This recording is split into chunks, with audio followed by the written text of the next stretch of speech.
All right, government students, it's lesson 3 of Unit 2, so that's 2.3 virtual notes. We're going to talk about the roles of the president today. As we start to introduce the executive branch, we'll kind of talk more about the powers of the executive branch in class, and then we got a fun little activity to kind of end the day with. But really, we're going to look at what roles does the president play when it comes to the federal government, because there is a number of different roles, or sometimes I refer to hats, that the president has to wear. Okay? And that's because he has two major functions to accomplish. He acts as the head of our government, so he's making decisions, he's enforcing the law, he's doing a number of things, but he also acts as a symbol. He is a person that we look to in times of crisis for guidance. We look to him to represent us in both domestic affairs and global affairs.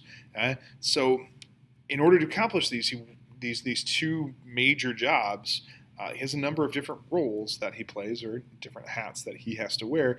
Sometimes he's wearing multiple hats all at the same time, which is where it gets really interesting. Okay? And before I get into all these, no president's going to be good at everything. It's just not physically possible to be an expert at all the different things that the presidents have to do. So you'll see some presidents who are going to be better at maybe foreign policy, but maybe struggle in dealing with the economy, or some might be really strong with dealing with the economy, but may struggle in other parts. So every president's going to have their strengths and weaknesses when it comes to this area, and I just want to make sure we acknowledge that. Okay. So the first step we're going to talk about is chief of state. Okay. When the president's acting as chief of state, he's acting as the ceremonial head of government. This happens a number of times. If a major crisis happens, if there is just a horrific event that the president's responding to and it has to address the nation, if he's getting a State of the Union address, he's acting as chief of state. Really, whenever he is acting as that kind of symbol, when he's acting as the ceremonial head of government, he's acting as the chief of state. Okay? An example of that, and again, I try to connect these with different examples so you can understand. After the Sandy Hook shooting, President Barack Obama addressed the nation. Following that, in that particular moment, he is acting as the chief of state. Okay? Next up is the chief executive. And anytime he's using executive powers granted to him by the Constitution. So if he's signing laws, he's enforcing the law, any type of executive power, he's going to be acting as the chief executive. These are really, really broad. They cover things like domestic affairs and international affairs. They're all over the place. Okay? So this is a really important one here. Here you have George W. Bush really kind of impacting your lives a lot right now. When he signed No Child Left Behind Act, which is really what gave rise to a lot of the standardized testing. So the lovely state tests that we have to take every single year, those are thanks to No Child Left Behind, but he's using his executive powers there to, in this case, sign it into law. If the president's vetoing a law, it's the same kind of thing. If he's, using any one of those executive powers, he's being the chief executive. The biggest power, though, is chief administrator. Okay, this is when he's directing the federal government, when he is kind of telling the government, the different parts and branches of government and the executive branch, they all fall under that. Okay, that's where he really has a lot of power nowadays. Not so much early on in our country's history, but really ever since the New Deal with FDR, this area has expanded considerably. Okay? Because the federal government is massive. Not the legislative branch, that's not that big. Not the judicial branch, that's really not that big. It's the executive branch that is huge. And we'll look at a little chart that'll show that. Okay? But the president employs over 2.7 million civilians. 2.7 million people work for the federal government. Our yearly budget is over $4 trillion. Okay, a trillion is 1,000 billion. Right, so we just spend a ton of money. A lot of people work for that, and the president's in charge of a lot of that. There's no way he can do it by himself. Right, so he has a number of people that help him in that entire process. Part of that is going to be what you see over here, the presidential cabinet. Right, this is President Obama with his cabinet members. And what the presidential cabinet does is they basically kind of advise the president on what to do, what not to do, maybe on some policy decisions related to each of their respective offices. So like the Secretary of State is going to advise the president on foreign affairs. He's going to talk to like other countries, where the Secretary of Treasury is going to be talking more, probably related to the economy. Okay? It all depends on what role, and like different cabinet members have different levels of influence, right? Depending on who the president is and who the cabinet member is. If you go back to George Washington, right, he had some really great cabinet members. He had Alexander Hamilton, he had Thomas Jefferson, but he didn't really rely that much on Thomas Jefferson, even though he eventually becomes president of the United States. Instead, he relied heavily on Alexander Hamilton as a member of his cabinet and to kind of really help enforce and create ideas for different laws. And that's what the presidential cabinet does. Okay? In addition to the president's cabinet, there are 4,100 positions in the federal government that include things like ambassadors, agency directors, special assistants, all kinds of different roles that the president is directly responsible for appointing. We talked about appointment power last time, right? The president appoints, the Senate confirms or rejects. There are over 4,000 different positions that applies, which is why the Senate has a lot of power in the legislative branch. Okay? But when it comes to enforcing the law, so anytime you get what's called an executive order issued, that's going to be the chief administrator portion of the president. Okay? This is the president's cabinet here. The vice president's included in that, as well as the Secretary of State, Secretary of Treasury, the Attorney General is a part of the Justice Department. I don't know, I had the State Department on there twice. Department of Labor, Education, Human Services, Department of the Interior, Housing and Urban Development, Energy, Veterans Affairs, Homeland Security, Transportation, Commerce, and the Department of Defense. All of these different departments all have to be confirmed by the Senate. Anyone who takes one of these different roles has to be confirmed by the Senate. Yeah. You also have the president could act as chief diplomat. He's doing this anytime that he is interacting with another nation. Okay, so if he is going to another nation and visiting with a head of state over there, if he receives an ambassador, right, if he is giving a speech that deals with foreign policy issues, he is acting as the chief diplomat. You got over here Teddy Roosevelt, considered to be by many people the first modern president. He was very famous for his foreign policy. Foreign policy, he knew how to do foreign policy a lot, right? He was, if you remember your U.S. history courses back freshman year, speak softly and carry a big stick was kind of his foreign policy. His big stick was the United States Navy, and he used that Navy to get what he wanted, including the construction of the Panama Canal. Okay. You also have the president as the commander-in-chief. Okay, he is the head of the nation's armed forces. There are over currently 1.4 million members in the U.S. military. That's a lot. Okay? They all answer to the president. The chain of command ends at the president. He is the one who has the nuclear codes. He is the one that is the ultimate head making decisions related to the U.S. military. Okay? Now, does that mean he can do whatever he wants there? No, he shares a lot of his powers with Congress when it comes to the military. He doesn't have the ability to declare war. Okay? That is reserved for Congress. But he can command the U.S. military to take action in certain areas. He just has to notify Congress. We'll talk more about that later. Okay?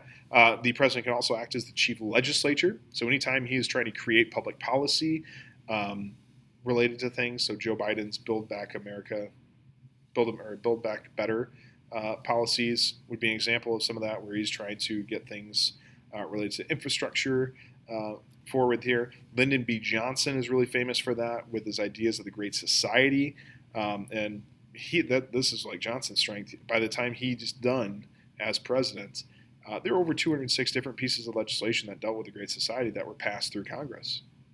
That's pretty impressive. That's a lot of different laws related to that. And there he's acting as the chief legislature, right? By suggesting or having Congress start to deal with some of that legislations. Not all presidents are going to be great at that. President Obama, for example, did not get a lot of legislation passed through Congress. He got the Affordable Care Act, also known as Obamacare, passed through. And that was really his main chief piece of legislation that got through. Other than that, there wasn't a ton of other things that he did in terms of major legislation. So some presidents are really good at chief legislature, others not as much. Okay, chief of the party. So the president is always going to be recognized as kind of the head of their political party. They're the ones who are calling a lot of shots with that. We saw that with President Obama. We saw that with President Trump. We now see that with President Biden. They are the chief of the party, and they are really, it's not just like they're making decisions, but they're also campaigning for other people.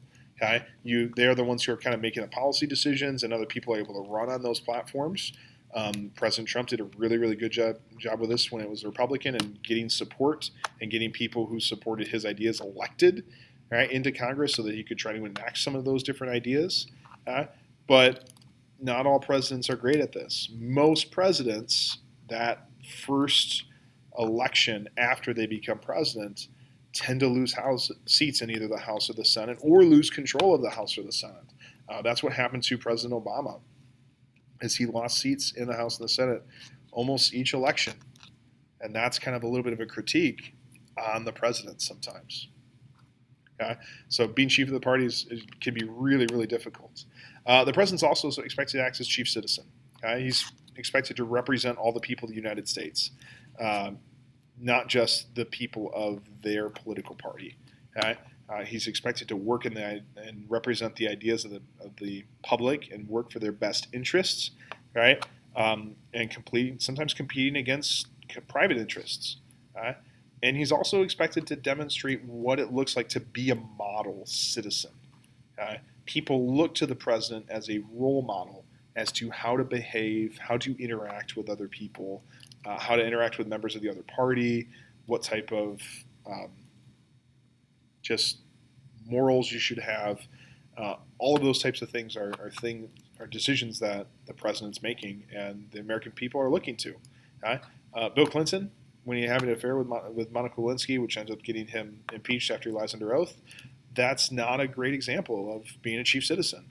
Whereas, the president going visiting troops, maybe on Thanksgiving or Christmas, and spending time and listening to them and just supporting them, that is a great example of being chief citizen. Additionally, and this becomes really big after this guy over here, Franklin Delano Roosevelt, is chief economic planner. The president plays a lot bigger role in the economy than what they did previously. If you look at most of our history up until about the Great Depression, the president basically takes a hands-off role. Like, the economy is going to run itself. But after the Great Depression, FDR comes up with his New Deal, and the U.S. government is much more heavily involved. Now, a lot of times people tend to exaggerate the influence that the president has in the economy. Like, the president doesn't control gas prices. Okay?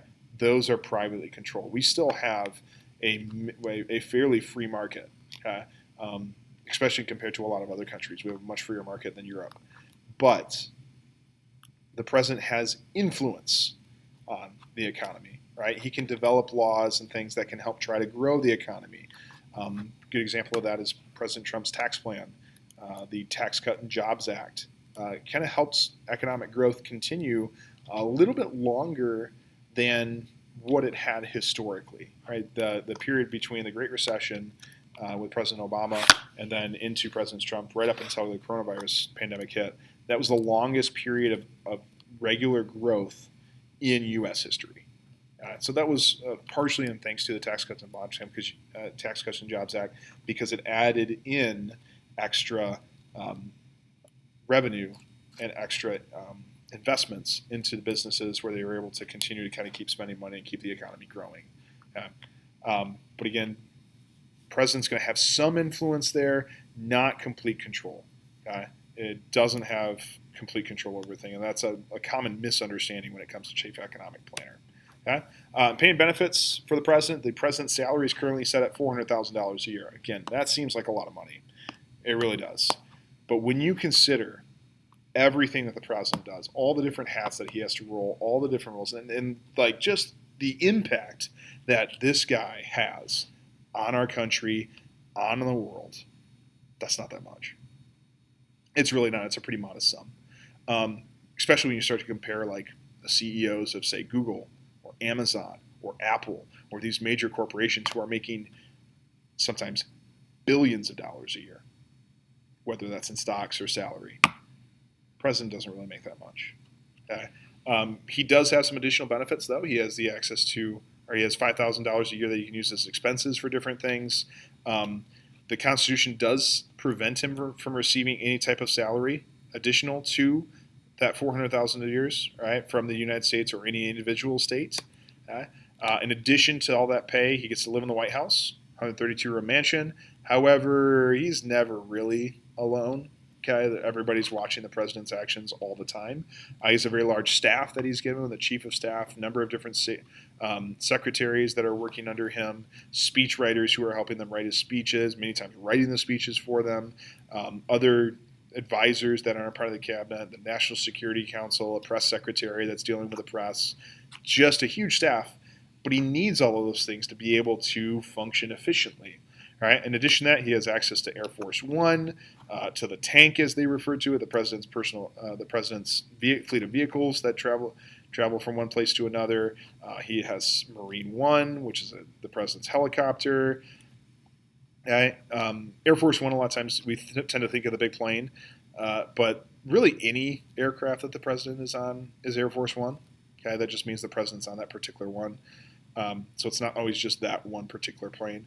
He has access to Camp David, which is the president's personal retreat. Sometimes he'll go here if he needs to really get away and think and develop ideas. Maybe he'll take a foreign official there to be able to conference with them, kind of away from the public's eye a little bit. Or sometimes you just get away on vacation. Sometimes you need a break. Okay? The presidency is the most stressful job on the planet. Just look at a president at the start of their term and at the end of their term, and look at how much they age. Okay? It is incredible. George W. Bush, Obama, Trump, all of them aged considerably during their time because it is the most stressful job on the planet. Okay? They also have generous travel and entertainment funds that are given to them as they're expected to entertain people and hold balls and galas at the White House. And they also receive Secret Service protection for life. Okay? President's not driving himself around. You don't see George W. Bush or President Obama driving around anymore. They have Secret Service protection everywhere they go. In fact, the only place President W. Bush can drive is on his own ranch down in Texas. He can't actually drive on any type of road. The Secret Service takes care of that. Okay? So all presidents are going to receive Secret Service protection for life. Last up, we're going to talk about the vice president real quickly. The vice president is the most powerless position in the entire U.S. government. The vice president just doesn't do much. John Adams summed it up really well. Okay, he was our nation's first vice president. He said this: "I'm vice president, and this I am nothing, but I may be everything." Why is that? Well, according to the Constitution, there's two duties of the vice president: to preside over the Senate, which, let's be honest, the vice president doesn't do very much. Now, because we currently have a divided Senate, 50-50, Kamala Harris does that much more often than previous vice presidents have. But for the most part, they leave that up to the president pro tempore of the Senate. Okay? That's their job. The vice president doesn't do much there.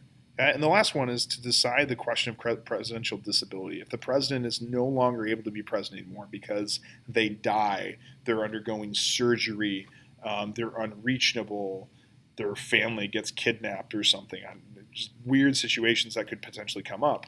If they're not able to exercise those duties, then the vice president steps in and takes care of those. Okay, this can happen temporarily. There's been several instances in Ronald Reagan went under surgery, so Herbert Washer Bush ended up stepping in and being president for a little while, for a short period of time, and then goes back to being the vice president. Okay? Or this can be permanently, like when JFK gets shot, Lyndon B. Johnson takes over as president. Really, when it comes to vice presidents, it all depends on the person. Some vice presidents wield a lot of power. Nixon, for example. A lot of people forget about Nixon. Nixon was a genius when it came to foreign policy. That was his thing. He was a great chief diplomat. He was Eisenhower's vice president. Eisenhower, former general, knows how to delegate. He looks at it and says, "Nixon, this is your strength. All right, you're going to enact my policies, but I want you to handle the foreign policy stuff." So Nixon travels all over the place enacting his foreign policy stuff. Where other vice presidents don't do a whole lot. You don't really remember them very much because they're just not that significant. But the thing with being vice president is you are literally a heartbeat away. William McKinney, right? He chose Teddy Roosevelt as his vice president because he wanted to reduce Roosevelt's power. Well, then McKinney gets shot, dies, and Teddy Roosevelt's not president, and becoming kind of the first modern president, right? So really the actual power and influence of the vice president depends on who's in there. Some have done great, some that have done so much, we kind of talked about that already. Then it all comes down to this whole idea of presidential succession. So if something happens to the president or to just the whole line of succession, like what happens? How do we deal with this? It was kind of left up to things like chance and not really clearly defined for a long time until we got the 25th Amendment, when we finally said, okay, let's have a presidential line of succession. So great example of this, our only president from Michigan, Gerald R. Ford, becomes president after Richard Nixon resigns from the Watergate scandal because he was Nixon's vice president at the time. Okay? But that presidential line of succession is more than just the vice president. It includes next the Speaker of the House, then the President pro tempore of the Senate. Then you start to go into all the cabinet level positions, right? Secretary of Treasury, Defense, the Attorney General, Interior, Agriculture, and such, all the way down to Homeland Security. And these are basically in the order that those cabinet positions were created. Okay? They're not in any special order or anything like that, other than this is the order that those were created. Okay? That is everything for today in Virtual Notes. I know there's a lot there today, but there's just a ton when it comes to the chief executive. We're going to cover some of the powers of the presidency in class and also have a fun little activity for you guys to end with where you get to kind of play the role of the president. So I'll see you there.